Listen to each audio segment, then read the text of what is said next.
Hi guys, kahit gabi ngayon, papakita ko sa inyo kung paano ko ginagamit itong sunscreen ko. This is Glow 21.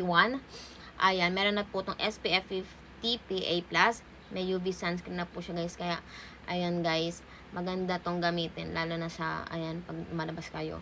Pero gabi ngayon, pero papakita ko pa rin sa inyo. So, ganito guys. Ako maglagay, 2-finger method.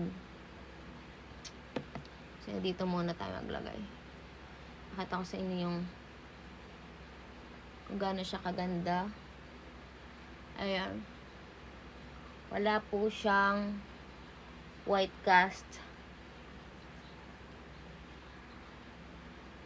Ayan guys. And meron na rin po siyang whitening effect. Ayan, as you can see. Sobrang puti naman ang version na rin. Ayan, blend mo lang maigi.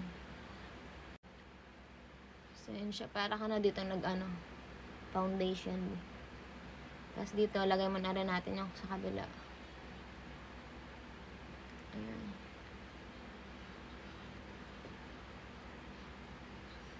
Shoota. Nalagay sa ano ko. So, ayan. Wala siyang white cast. Guys, ang mura lang nito, guys. Super duper mura. Kaya kung naghahanap ka ng sunscreen na mura, tapos walang white cast, eto na, i-check out nyo guys. Ano to, Glow 21. Don't worry, this is FDA approved. So, safe po itong gamitin.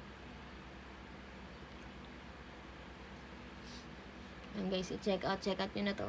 Nandiyan sa yellow basket. Wala pa tong 100 guys. 60 plus lang ata, itong o 50 plus.